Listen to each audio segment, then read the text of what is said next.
Hello friends, एक बार फिर से आपके अपने YouTube चैनल रफ्तार 12 में आपका स्वागत है। देखिए, आज हम बहुत ही महत्वपूर्ण टॉपिक रीड करने वाले हैं, जो है फ्लेमिंग के बाएं हाथ और फ्लेमिंग के दाएं हाथ का नियम, जो बोर्ड एग्जाम की दृष्टि से बहुत ही महत्वपूर्ण टॉपिक है। तो आइए इस सेशन को स्टार्ट करते हैं। देखिए, ये चित्र में हमारा बायां हाथ है, जो यहाँ पास दिख रहा है। ये क्या है? बाएं हाथ का अंगूठा है, और ये क्या है? अंगूठे के पास वाली अंगुली है, जिसे हम तर्जनी अंगुली बोलते हैं। और ये क्या है? बीच वाली अंगुली है, जिसे हम मध्यिका बोलते हैं। ओके, तो आइए फ्लेमिंग के बाएं हाथ की परिभाषा क्या होती है, इसे हम समझते हैं। देखिए, इस नियम के अनुसार यदि हम अपने बाएं हाथ का अंगूठा तथा उसके पास वाली दोनों अंगुलियों को इस प्रकार फैलाएं कि तीनों एक दूसरे के लंबवत हो। क्या हो? तीनों एक दूसरे के लंबवत हो। तब अंगूठे के पास वाली अंगुली, जिसे हम तर्जनी बोलते हैं, चुंबकीय क्षेत्र की दिशा तथा दूसरी अंगुली, जिसे हम मध्यिका बोलते हैं, विद्युत धारा की दिशा हो, तो अंगूठा चालक पर लगने वाले बल की दिशा को प्रदर्शित करेगा। ओके, तो देखिए हम चित्र से कैसे परिभाषा दे सकते हैं।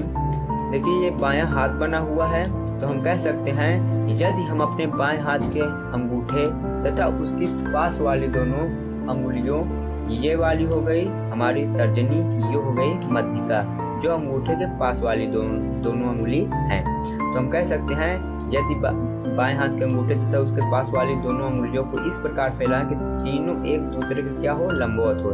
यानी कि अंगूठा तर्जनी के 90 अंश का डिग्री का कोण बनाए और तर्जनी मध्यिका से 90 अंश का डिग्री का कोण बनाए, तो ये तीनों क्या हो गए? एक दूसरे के लंबवत होंगे।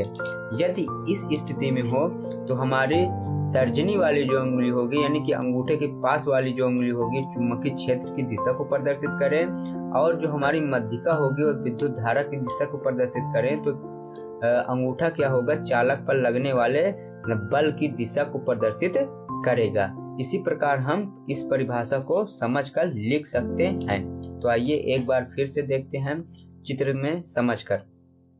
यदि हम अपने बाएं हाथ के अंगूठे तथा उसके पास वाली दोनों अंगुलियों को इस प्रकार फैलाएं कि तीनों एक दूसरे के लंबवत हो, इस स्थिति में प्रथम अंगुली, जिसे हम तर्जनी बोलते हैं, चुंबकीय क्षेत्र की दिशा को प्रदर्शित करे, तथा बीच वाली अंगुली, जिसे हम मध्यिका बोलते हैं, विद्युत धारा की दिशा को प्रदर्शित करे, तो अंगूठा चालक पर लगने वाले बल की दिशा को प्रदर्शित करता है। इसी प्रकार हम चित्र से समझकर परिभाषा लिख सकते हैं।